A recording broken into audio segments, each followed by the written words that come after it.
آپ اس کی تائید کریں گے تو مسلمان خود فیصلہ کرے کہ آپ کی گورنمنٹ آپ کے مذہب کو زندہ رکھنا چاہتی ہے یا آگ لگانا چاہتی ہے۔ جمعیت علماء ہند زندہ باد، مولانا ارشد مدنی، نعرہ تکبیر، اللہ اکبر، ارشد مدنی قلم بڑھاؤ، تمہارے ساتھ ہیں، جمعیت علماء ہند زندہ باد۔ میرے بھائی، تیسرا مسئلہ مدرسوں کا مسئلہ ہے۔ مدرسے دو طرح کے ہیں، ایک وہ مدرسے ہیں جو گورنمنٹ سے امداد لیتے ہیں، ایک وہ مدرسے ہیں جو گورنمنٹ سے ایک پیسہ بھی نہیں لیتے۔ ہم پہلے سے کہتے تھے، لوگوں سے بلاتے تھے کہ پیسہ مت لو۔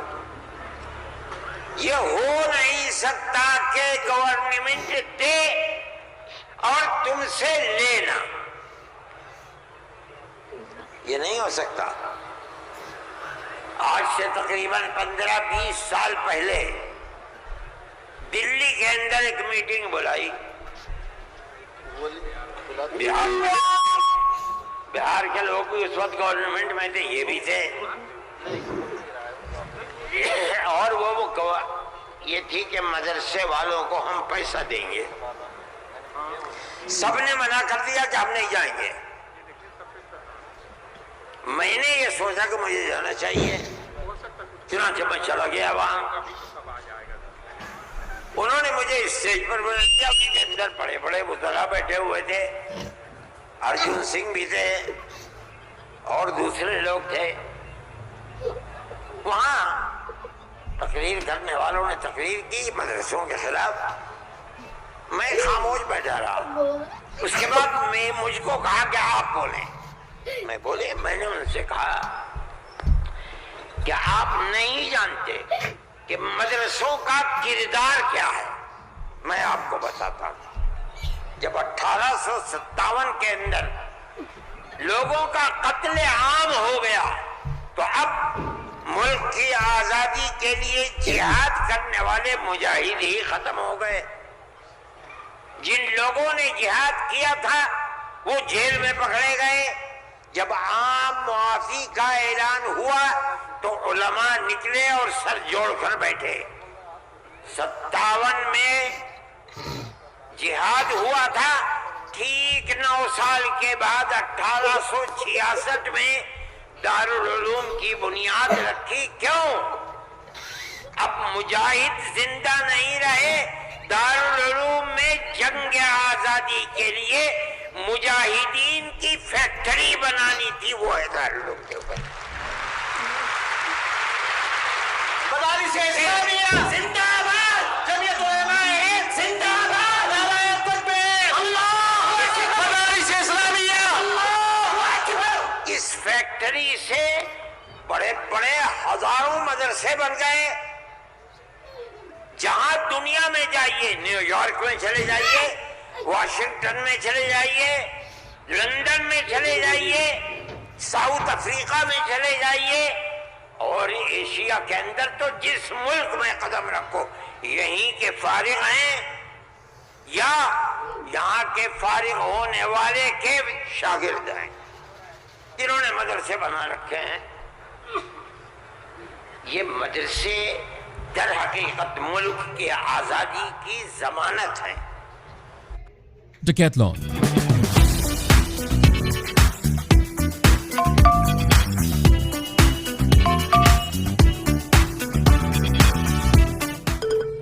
Visit the store or download the app. ملک کے اندر حضرت شیخ الہند یہیں کے پیدا ہوئے جنہوں نے 4 سال مالٹا میں جیل کاٹی۔ مولانا مدنی یہیں سے پیدا ہوئے ہیں جنہوں نے 9 سال انگریز کی جیل کاٹی ہے۔ اور میں نے کہا میں کتنوں کا نام لوں آپ کے سامنے۔ یہ مدرسوں کی زندگی ہے اور یہ تاریخ ہے۔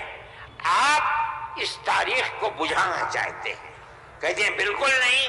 انہوں نے کہا کہ ہم نہیں بجھانا۔ میں نے کہا کہ یہ ہو نہیں سکتا کہ آپ پیسہ دیں انہیں اور پھر ان کے نظام تعلیم اور نصاب تعلیم میں دخل نہ دیں۔ آواز آئی ہم وعدہ کرتے ہیں کہ نہیں دیں گے۔ میں نے کہا اچھا، میں آپ کو جھوٹا نہیں کہتا ہوں، مجھے یہ بتائیے کہ ابھی الیکشن میں 3 سال باقی ہیں، کیا آپ یہ ضمانت دے سکتے ہیں کہ 3 سال کے بعد جو الیکشن ہوگا اس الیکشن کے نتیجے میں کامیاب ہو کر آپ ہی اقتدار کی کرسی پر بیٹھیں گے؟ کہنے لگے نہیں دے سکتے۔ میں نے کہا تو آپ تو 3 سال کی ضمانت نہیں دیتے، اور میرے دل میں یہ ارمان ہے کہ اگر قیامت تک میں زندہ رہوں گا تو مدرسوں کو لے کے چلوں گا، میرا آپ سے کیسے ہو جائے گا؟ میری آپ سے اس پہ مصالحت نہیں ہو سکتی۔ آپ کو اسکول بنانے ہیں، آپ مجھے دیجیے، آپ اگر 50 اسکول کہیں گے میں 50 بنا دوں گا، لیکن آپ یہ چاہیں کہ مدرسے کو ختم کر کے اس کے اندر اسکول کا نصاب بن جائے، یا یہ مدرسے آپ سے پیسہ لے کر چلے، جمعیت علماء اسے گوارا نہیں کرے گی۔ میں نے ان سے کہا کہ مدرسے اور مسجد میں کوئی فرق نہیں ہے۔ کہنے لگے وہ کیسے؟ میں نے کہا اس لیے کہ اگر مسجد میں نماز پڑھی جاتی ہے، مدرسے میں نماز سکھلائی جاتی ہے۔ اگر مسجد میں نماز کے اندر قرآن پڑھا جاتا ہے، مدرسے کے اندر قرآن پڑھنا سکھلایا جاتا ہے۔ کیسے دونوں الگ ہو جائیں گے؟ یہ دونوں ایک دوسرے کے ساتھ ہیں۔ جیسے ہم مسجد اپنی خود بناتے ہیں، چاہے چھپر ڈال کر کے بنائیں، اسی طرح ہم مدرسے میں بھی آپ سے کوئی مساعدت لینا ہم نہیں گوارا کر سکتے۔ اچھا، میں یہ کہہ کر کے بیٹھ گیا، صدیقی صاحب جن کو گورنمنٹ نے بنایا تھا اسکولوں کو ان کا اقلیتی کردار دینے کے لیے، وہ میرے برابر بیٹھے تھے، وہ بھی اس اجتماع کو بلانے والے تھے۔ اس کے بعد ایک اور صاحب کھڑے ہوئے میرے بعد، انہوں نے پہلے سے یہ کہا کہ مجھے بڑا افسوس ہے کہ آپ نے عرصت کے بعد مجھے بلا لیا، کچھ وقفے کے بعد بلاتے۔ انہوں نے تقریر، جیسے انہوں نے کہا، میں نے اس پر یہ کہا کہ میرے اندر یہ طاقت ہے، آپ جو فرمائیں گے میں اسے قبول کروں گا، خاموش، میں کوئی اس کی تردید نہیں کروں گا، اس لیے آپ فرمائیے۔ جیسے انہوں نے کہا کہ مدرسوں کا کردار کمزور گیا، وہ تو مجمع جو صبح کھڑے ہو گئے، خبیث ہے، اتار دو، پھینک دو، نکال دو اس کو یہاں سے۔ جب آگ لگنے لگی تو میں نے صدیقی صاحب سے کہا صدیقی صاحب میں تو جا رہا ہوں۔ صدیقی صاحب نے مجھے پکڑے، بھائی خدا کے لیے بیٹھ جاؤ، یہ مجمع ہمارے قابو میں نہیں آئے گا۔ تو میں نے ان لوگوں سے کہا کہ بھائی کیا بات ہے، کیوں آخر گھبرا رہے؟ ایک بات ہے، آپ کی مرضی کے مطابق ہے، آپ قبول کیجئے، نہ مرضی کے مطابق ہے آپ نہ قبول، لیکن اس اجلاس کے اندر یہاں تو شور بچاتے ہو۔ خیر وہ لوگ بیٹھ گئے، جب ہو گیا تو میں اٹھ کے بھاگ گیا۔ کانگریس گورنمنٹ کی جو بالکل آخری شخصیت تھی، انہوں نے کہا کہ بھائی سونیا جی صدر تھی، انہوں نے کہا کہ آپ نے کیا کر دیا، میں پہلے منع کرتی تھی کہ اس مسئلے کو نہ چھوڑو، بند کر دو اس کو، جو مدرسہ بند ہو گیا۔ آج بھی یہی مصیبت تھی، ان مدرسوں کے خلاف ابتدا میں جو امداد نہیں لیتے تھے کوئی نہیں بولتا تھا، اس لیے کہ جب تمہارا کھایا نہیں ہے تو تم ہم سے پوچھ کیوں سکتے ہو؟ جو تمہارا کھاتے ہیں ان سے جا کے کہو، انہوں نے کھایا ہے اب تم ان کے حلق سے نکالو، ہم نے تو کبھی تم سے 2 پیسے بھی نہیں دیے۔ دارالعلوم دیوبند کو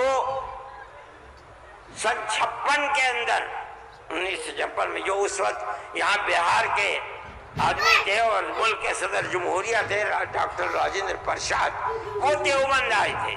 انہوں نے دیوبند، حضرت رحمت اللہ علیہ زندہ تھے، حضرت مدنی، انہوں نے دارالعلوم کے لیے ایک لائبریری کے پیسے دارالعلوم کو دینے کا وعدہ کیا۔ جب وہ چلے گئے، اب شکریہ ادا کیا ان کا بہت، جب وہ چلے گئے تو ان کو خط لکھ کر بھیج دیا گیا کہ دارالعلوم دیوبند کے بنانے والوں کا یہ حکم ہے، یہ اصول ہے کہ کسی بھی مسلم یا غیر مسلم حکومت سے کبھی کوئی مدد نہیں دی جائے گی، اس لیے ہم آپ کا شکریہ کے ساتھ واپس کرتے ہیں۔ آج تک حکومتوں پر حکومتیں بدل گئیں، انگریز گورنمنٹ، پھر اس کے بعد ہندوستان کی، مگر اس کے اندر کوئی فرق نہیں پڑا ہے۔ لیکن اس کے بعد جنہوں نے لیا تھا وقت گورنمنٹ سے، پھر اس کے بعد ان مدرسوں کے اندر بھی ہاتھ ڈالنا شروع کر دیا۔ جمعیت علماء اس سلسلے کے اندر کورٹ میں گئی، اگرچہ ان مدارس کے سلسلے میں کوئی فیصلہ ابھی تک نہیں آیا، لیکن ہم یہ سمجھتے ہیں کہ قانونی اور دستوری اعتبار سے جو گورنمنٹ سے کوئی چیز نہیں لیتے، پہلے لیا جاتا تھا چھٹیوں کے اندر گورنمنٹ سے، وہ قانون تھا کہ جو ٹکٹ طلبہ لے کے گھر جاتے تھے کنسیشن، اس میں پیسہ کم ہو جاتا تھا۔ جب گورنمنٹ کی نظریں بدلنی شروع ہوئی، دارالعلوم نے بند کر دیا، اس کو ہم نہیں لیتے۔ یہ بات ہم نے کہی، یہ اللہ کا بڑا احسان ہے کہ جو تبصرہ آیا، ابھی تک فیصلہ نہیں آیا، وہ تبصرہ بھی حق کے اندر ہے۔ انشاءاللہ جب گورنمنٹ سے کوئی تعلق ہی نہیں ہے اور دستور کی دفعات 25 اور 26 اقلیت کو یہ حق دیتی ہے کہ وہ اپنے اداروں کو قائم کر لے، کوئی رکاوٹ نہیں ہے، تو ہمارے مذہبی اداروں کے اوپر کیسے رکاوٹ ہو سکتی ہے؟ دستور کی یہ دفعات ہمارے لیے چین و سکون اور عزت و آبرو کے ساتھ ملک میں رہنے کا ہمیں حق دیتی ہے۔ ہم یہ سمجھتے ہیں کہ مستقبل کے اندر بھی انشاءاللہ ہم اپنے ان پروگراموں کے اندر کامیاب رہیں گے۔ میرے بھائی، فلسطین کا مسئلہ ہے، دیکھیے جب یہ مسئلہ ہوا اسی دن ہماری گورنمنٹ نے ایک بات کہی کہ یہ دہشت گردی ہے، فلسطینیوں نے حملہ کیا اسرائیل کے اوپر۔ میں نے کہا یہ بھی گورنمنٹ جانتی نہیں ہے۔ جب میں نے اگلے ہی دن بیان دیا کہ یہ غلط ہے، اسرائیل کو بنانے والوں نے بنایا تھا، بیت المقدس اسرائیل سے باہر تھا، فلسطین آزاد تھا۔ اسرائیل نے امریکہ کی مدد سے اور یورپ کی مدد سے بیت المقدس کو، فلسطین کو، تمام فلسطین کے اوپر زبردستی حملہ کر کے فلسطینیوں کو غلام بنایا اور اپنے اندر داخل کر دیا۔ پھر یہی نہیں، 2-4 سال کے بعد حملہ کیا شام کے اوپر،